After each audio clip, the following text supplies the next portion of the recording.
BC우드 협회의 회장님, 브라이언 회장님으로서 오늘 캐나다에도 소개되는 회사예요. 여러분 안녕하세요. 제주도 동네업자입니다. 제가 오늘 육지에 나왔어요. 여기는 어디냐면은 동두천입니다. 망치 소리가 집을 짓고 있는 현장이죠. 제로에너지 하우스. 제로에너지 하우스에 대해서 에너지를 많이 쏟고 있는 송 대표님에게 직접 제로에너지 하우스는 무엇인가, 여러분들이 어떤 이득을 취할 수 있는지 제로에너지에 대해서 좀 알아보겠습니다. 제가 제로에너지 제주도 집을 소개를 하면서 제로에너지 여기서 행사를 한다 말씀을 드렸더니 기억에 남는 댓글이, 결국 패시브 하우스를 그렇게 비판한 거는 밥그릇 싸움이었냐라고. 뭐 밥그릇 싸움이 맞죠. 네, 밥그릇 싸움이죠. 패시브나 제로에너지나 사람이 살기 편리한 집을 짓자, 뭐 그런 일맥상통한 그런 내용이기 때문에 제로에너지에 대한 영상, 패시브에 대한 제 개인적인 생각을 말씀드린 겁니다. 그래서 오늘은 송 대표와 함께 제로에너지에 대해서 한번 알아보겠습니다. 간단하게 자기소개 한 번만 부탁드릴게요. 예, 저는 우리 동네업자 친구 송동선이고요. 망치소리라는 건설회사를 운영하고 있습니다. 저는 사실 뭐 패시브랑 뭐 이렇게 비교를 한다든지 뭐 이렇게 평가를 해서 하려고 하는 마음 1%도 없어요. 우리가 이전에도 아시는 분은 아시겠지만 뭐 미국을 가고 독일을 가고 가려고 했었던 거는 새로운 비전을 좀 찾고 싶은, 늘 즐기는 사람들이었었기 때문에 뭐 새로운 거에 대한 도전에 대한 욕망 이런 게 좀 더 크다고 해야 될 것 같고요. 저는 제로에너지 주택을 하기 이전부터 생각을 했었던 거는 정말 휴먼 스케일, 휴머니즘이 뭐냐, 집을 짓는다라는 게 우리나라는 자산 가치의 어떤 부에 집중되어 있는 것도 되게 많았었거든요. 지금도 여전히 많이 그렇죠. 근데 지금도 많이 있는데, 이제 우리가 이제 집이라는 부분에 있어서 머무르는 시간이 많아지면서 내가 집에서 건강함을 좀 느끼고 정말 평안함을 느끼고, 내가 내 집이 너무 좋다, 이런 걸 좀 느끼게 하려고 하면 어떻게 해야 될까, 그런 거를 생각을 좀 더 많이 했다. 예, 그 말씀을 좀 드리고 싶고요. 제로에너지는 대한민국 정부의 정책입니다. 2050년에 모든 건물을 제로에너지를 의무화하겠다. 또 공공건축물은 제로에너지 등급의 1등급을 실현하겠다. 뭐 이런 구체적인 로드맵들이 있습니다. 2025년도 내년부터 민간이 의무화 시행이 됩니다. 잠깐만요. 예. 25년도부터는 조그만 뭐 그냥 아니요, 내 집- 그게 이제 면적과 허가 용도에 대한 규제가 있는데, 이제 그거를 간단하게 좀 네, 말씀드릴게요. 이제 그 1000제곱미터가 넘어가는 건물들은 원래는 공공만 했었는데 민간도 해야 됩니다. 내년부터. 내가 개인이 집을 짓는데 뭐 용도랑 상관없이 허가 면적 1000제곱미터가 넘어가게 되면 무조건 제로에너지를 받으셔야 돼요.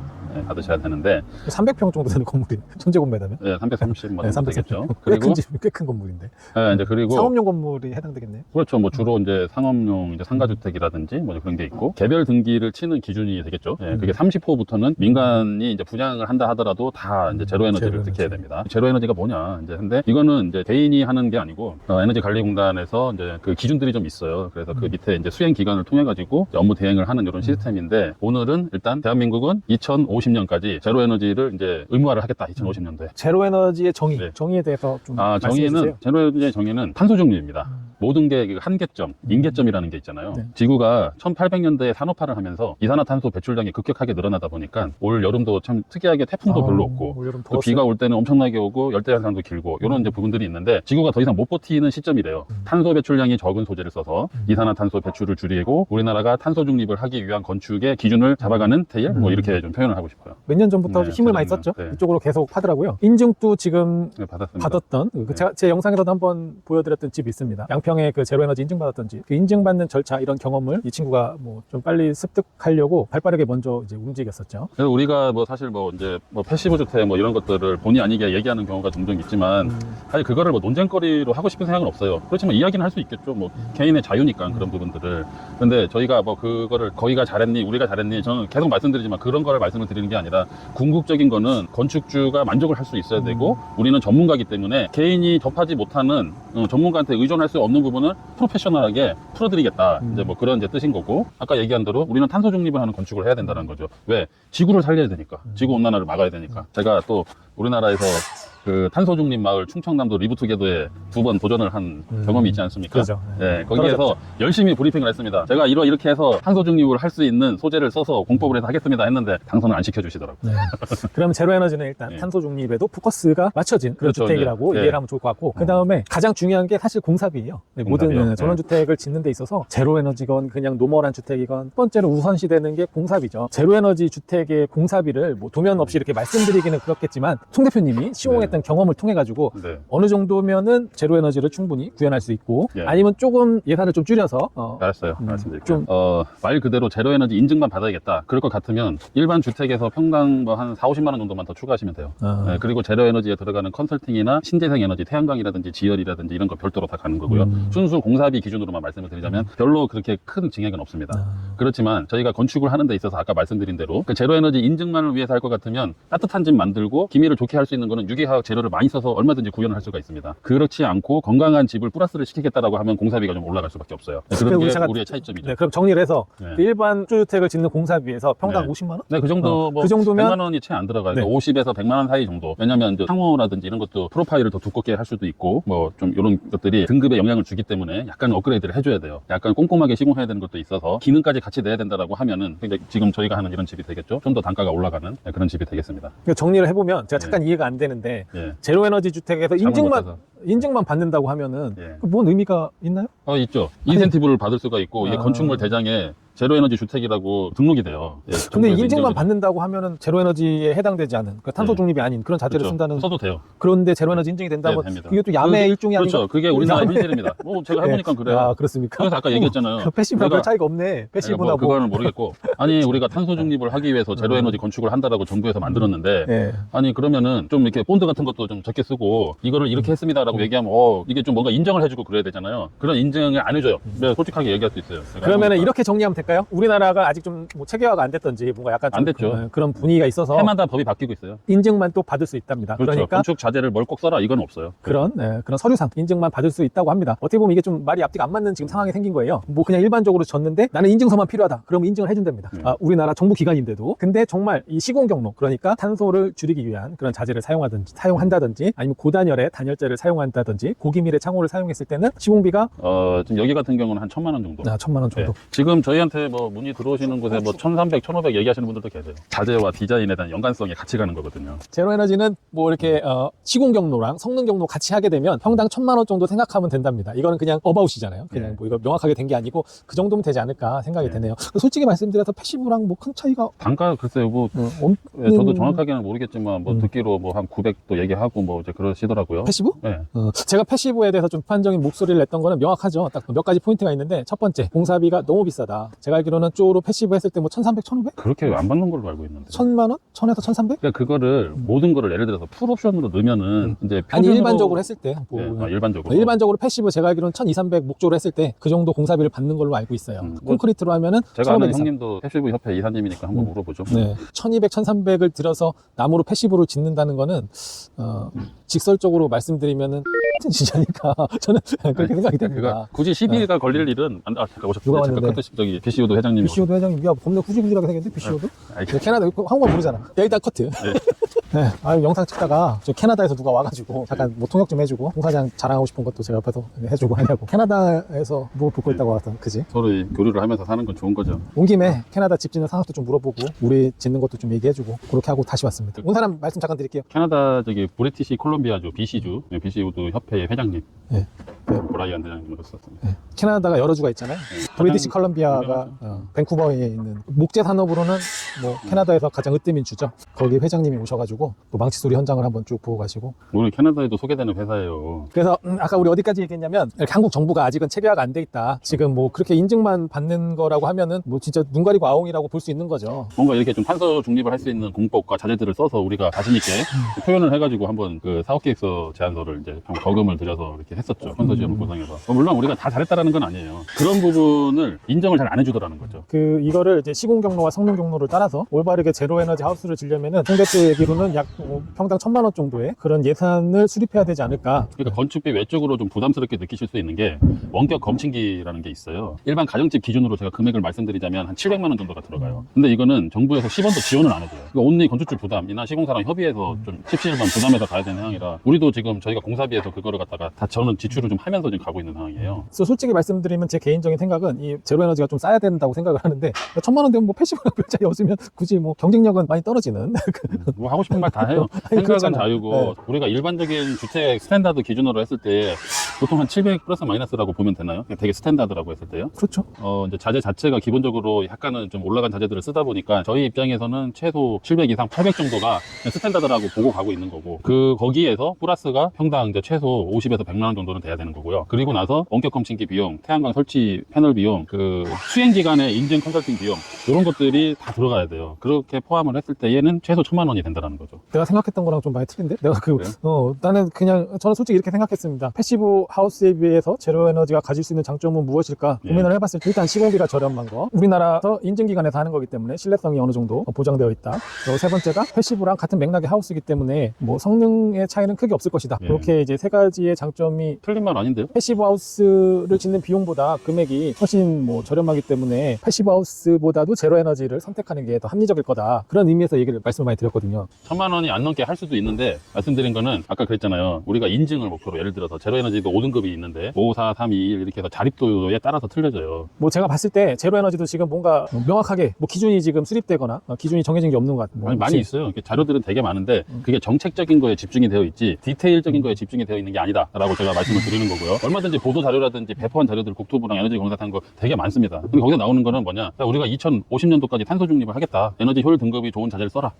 그리고 신재생 에너지를 써라. 근데 그거를 너네들이 해놓고 우리가 모니터링을 해야 된다. 왜냐면은 제대로 지었는지 안 지었는지 알아야 되니까. 그런데 앞뒤가 말이 안 맞는데 네, 아까는 인증만 해주는 집도 있다고. 아니요. 근데 그거 지금 와서는 또 정부에서는 우리가 모니터링을 아까 해야 이해를 좀 된다. 잘못한 거예요. 인증을 받는다는 것 자체가 모니터링을 한다는 걸 포함하고 있는 거예요. 제가 생각했던 제로 에너지의 전제 조건은 일단 패시브보다 싸야 되고, 그리고 패시브와 어느 정도 비슷한 성능을 갖고 있어야 되고, 그리고 건축주가 취할 수 있는 어드밴티지, 그러니까 이익이 패시브보다 많아야 된다. 그렇기 때문에 패시브를 지을 필요 없이 제로 에너지를 짓는 게 효율적이다. 그게 내가 주장하는 바였는데. 네. 자, 그러면은 제가 그 세 가지 중에서 첫 번째는 왜 제로 에너지라고 패시브보다 더 싸야 되는지, 이거는 말 그대로 지극히 개인적인 생각인 것 같아요. 나중에 이렇게 만들어진 아니, 제도라... 스탠다드가 틀리잖아. 스탠다드가 패시브는 스탠다드 스탠다드가 패시브 스탠다드를 맞추려면 공사비가 비쌀 수밖에 없어. 근데 우리나라 공사업체가 패시브 스탠다드를 안 맞추고 패시브라고 하니까 제가 그게 잘못됐다는 요번에 거지. 이렇게 세미나 같은 걸 했어요. 거기에서 충청남도 대학교에 있는 교수가 우리가 아까 얘기한 그 리브투게더 사업을 하기 위해서 자의간설이랑 같이 공사비를 뽑아보니 자기 기준으로 뽑아보니 1,500 정도가 나오더라고. 또 거기서 얘기를 했어요. 서류만 제출해서 인증을 받는 제로에너지 하우스는 아니어야 되잖아. 그렇죠. 그래서 아까 얘기한 거예요. 그냥 그렇게 갈 수도 있지만 우리는 그렇게 안 한다라고 말씀을 드린 거고요. 두 번째, 건축주한테 직접적으로 도움이 되는 게 뭐냐. 그 인센티브 제도가 있어요. 포인트만 찝자면 용적률 완화, 기부 체납 완화, 그 다음에 대출 받을 때 좀 더 많이 해준다 그러고. 이 기부 체납은 아무데나 되는 거 재산세, 아니잖아. 취득... 1종 1반이나 2종 1반 주거지역, 도시지역에서 되는 거잖아. 아니요. 그러니까 어떠한 조건에 의해서 내가 건축 허가를 받아야 되는데 내 땅에 대한 기부 체납을 하는 조건으로 허가가 득하는 이런 딜을 하는 경우들이 생겨요. 그랬을 때 뭔가 조금 더 완화를 시켜준다. 뭐 그런 조항들이 있더라고요. 거짓말을 할 수 있는 것도 아니고 다 나오는 거니까 그냥 단도직입적으로 얘기해서 건축주가 얻을 수 있는 정부의 인센티브 혜택이 좀 여러 가지가 있다. 제로에너지 주택을 제대로 지으려고 하다 보니 건강한 집이 될 수밖에 없더라. 왜냐하면 탄소 중립을 해야 되니까. 그 목적을 실현하기 위해서 우리가 자동적으로 실력이라든지 디테일이라든지 모든 부분에서 업그레이드가 되는 것 같아서 좋다. 그 이야기입니다. 그렇습니다. 이제 제로에너지에 많은 에너지를 쏟고 있는 망지스토리 네. 송 대표님. 이분은 계속 제로에너지를 밀고 나갈 것 같아요. 그죠? 예. 네, 이 사업에 거의 사활을 건.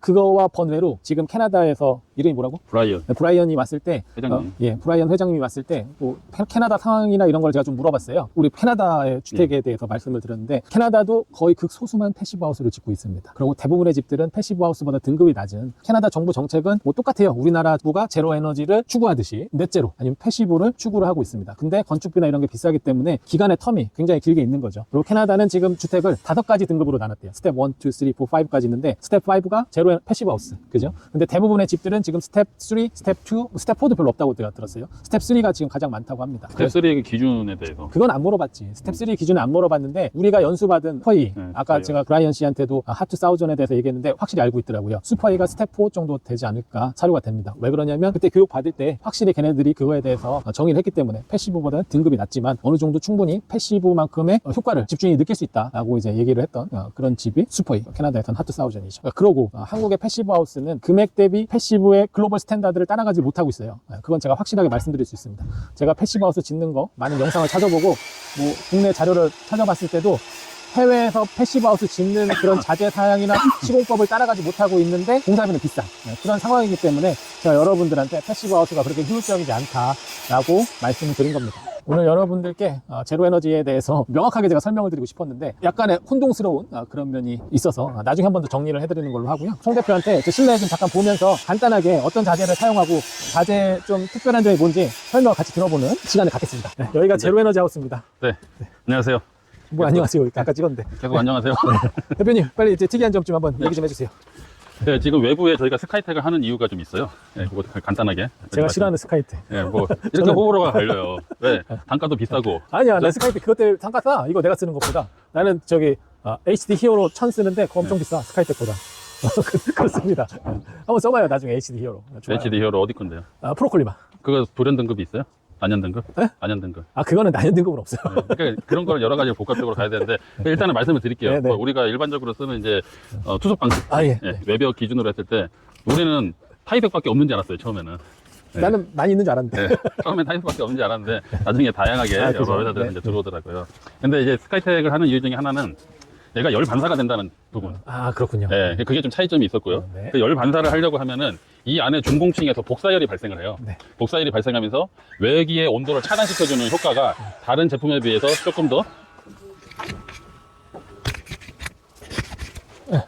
조금 더 좋더라. 네. 뭐 이제 그런 거. 그리고 말씀드린 대로 단열성이 좀 있어요, 외부에. 그래서 이 단열성 값이 뭐 우리가 하는 단열재만큼은 아니더라도 어느 정도 보조 단열이 되고 그리고 이제 불연제잖아요. 네. 그죠? 그래서 저는 그냥 그것 때문에 알겠습니다. 쓰고 있습니다. 똑바로 긁어놓고 가야지. 아, 예, 여기. 네, 이게 그 캐나다 저기 아이신 폼이에요. 네, 전 세계에 가장 핫한 뭐 건축자재 50선에 선정됐다고 그렇습니까? 자랑하시더라고요. 그래서 뭐 저기 그 미사일 기지에도 들어가고 뭐 백악관에서 뽑은 또 뭐 21세기의 신자재 뭐 이런 거 선정도 되고 해서 뭐 이 안에 와서 이제 보시게 되면 우리가 이 외벽 쪽으로 이렇게 목섬유 단열재를 한 번씩 돼요. 네. 이게 이제 어떻게 만들어졌냐? 우리나라 정부에서 나무로 만든 단열재를 개발을 좀 해봐라. 그래가지고 국립산림과학연구원이랑 동아개발이 공동 개발을 한 건데 운이 좋게 네. 이렇게 또 좋은 자재를 쓸 수 있게 돼서 저희 건축주분들한테 선물을 하는 마음으로 시공을 하고 있어요. 저렇게 이제 안에다가 저기 아이신 단열재를 쏘고 목섬유 단열재를 한 다음에 네. 여기 측면에서 보시는 목섬유 단열 보드를 한번 또 칩니다. 이게 이제 우리 망치소리만의 디테일이라고 말씀드릴 수가 있고요. 이렇게 함으로 해서 집의 단열도 좋지만 습도 조절이 되게 중요하다는 거예요. 인체가 피부에서 느끼는 온도는 습도가 어떻게 컨트롤 되느냐에 따라서 덥고 춥고 더 많이 느낄 수 있게 되거든요. 네. 모이스처 컨트롤이 되는 자재를 다 쓰고 있습니다. 아, 그렇군요. 이게 굉장히 저희는 자랑을 하고 싶어요. 아, 그죠. 여러분들이 이제 집을 다 짓고 나서 아까 얘기한 대로 기계에 의존하는 거는 보조적인 역할을 하는 거고 근본적으로 우리는 그러한 기능이 있는 집을 짓는다. 이렇게 보시면 될 것 같습니다. 네. 실제로 여름에 굉장히 습할 때 집에 들어오면 산뜻해요, 집이요. 네. 어떻게 제주도에서 좀 안 느껴봤어요? 네, 좀 틀리더라고요. 확실히 틀립니다. 네. 네, 그렇습니다. 네. 그래서 여기 보시면은 저희가 벽체의 단열 구성이에요. 네. 예. 이게 가려져서 안 보이는데 보통 일반적인 중목 구조라고 할 것 같으면은 요 기둥이 이제 90 또는 맞아요. 105각 이게 둘 중에 하나를 써요. 저희는 105각을 썼고 이 105각에다가 보통 단열재를 중부 1지역 기준으로 맞추려고 하면은 38mm 구조재를 수직으로 해서 하나를 더 대줘요. 그래서 140 두께를 맞춰주거든요. 그런데 지금 이제 한 가지 우리나라에서 올해 국토부에서 야, 목조주택 문제점이 하나 있어 해가지고 나온 것 중에 하나가 뭐냐면은 선형 열교로 인해서 목조주택은 단열의 연속성이 떨어지기 때문에 그 단열을 보강을 하라 라는 얘기가 있었습니다. 그래서 지금 저희는 어떤 식으로 시공을 했냐면은 이렇게 스터드가 서면은 저희는 이제 사진을 드릴게요. 이 외벽 쪽으로 2x4를 가로로 해가지고 다 대줬어요. 그래서 이 400 간격 사이에 그러니까 이 외벽의 스터드 사이로 이게 단열재가 다 가로로 다 들어가 있어요. 알겠습니다. 그래서 열결을 좀 보강을 했다. 아, 그죠. 예. 그런 부분들이고요. 여기 보이는 이제 여기 환기구 배관이에요. PVC 배관이고 네. 50mm짜리 배관은 하수구 벤트. 이걸 스탑 벤트? 네, 스탑 벤트죠. 스탑 벤트를 해가지고 그 공기가 이제 통하면서 물도 잘 빠지고 네. 소음이라든지 여러 가지 문제를 해결을 했고요. 집이 층고가 높아요. 친구가 단층인데 건축주분이 넓고 높은 거를 좋아하셔가지고 수고하십니다, 홍 팀장님. 여기는 이제 내부 마감 보드 작업이 다 끝났어요, 지금요. 네. 이게 양쪽으로 조명을 다 이렇게 넣어달라고 그러셔가지고 지금 그 조명이구나. 조명이 라인등? 네, 라인등? 라인으로 다. 저건 뭡니까, 저 박스는? 에어컨입니다. 아, 네. 네, 그 벽걸이 에어컨 저기다 네, 두고. 벽걸이를 매입을 해가지고 돌출을 안 시키고 저기다가 그거 아이디어 좋은데? 딱 벽으로 이렇게 그릴로 해가지고 마감할 거예요. 아, 여기는 뭔가요? 이게 드레스룸입니다. 아, 드레스룸? 여기 안방이에요. 드레스룸에 왜 뭐가 빠져있네? 여기. 지금 수도 배관이 좀 너무 돌출이 돼서 이쪽으로 바꿨어요. 기능이. 방수 기능이 되면서 투석 기능까지 같이 있는. 집 구경 잘했습니다, 대표님. 네. 마지막 대표님이 마무리하는 걸로. 예. 저희 뭐 이렇게 동네 업자 친구인데 그 유튜브 채널에다가 뭐 죽기 살기로 악플 다시는 분들 아니 뭐 그 마음을 이해를 못하는 건 아니지만 다 개인차가 있는 거 아니겠어요? 다뤄도 돼요. 예, 다세요. 너무 그런 거 가지고 그렇게 목숨 걸지 마세요. 제로 에너지가 이제 우리가 당장 내년부터 아까 말씀드린 민간이 이제 시행이 되는 해다 보니까 네. 거기에 대한 준비를 사업적으로 하려고 하는 목표가 좀 있고요. 더불어서 제로 에너지 건축을 하되 정말 탄소 중립을 실천하기 위한 친환경적인 건축을 1등으로 하는 왕칫소리가 되기 위해서 노력하겠습니다. 네, 여러분 오늘 영상 여기까지고요. 다음에 더 좋은 영상으로 인사드리겠습니다. 밥이 감사합니다. 있어?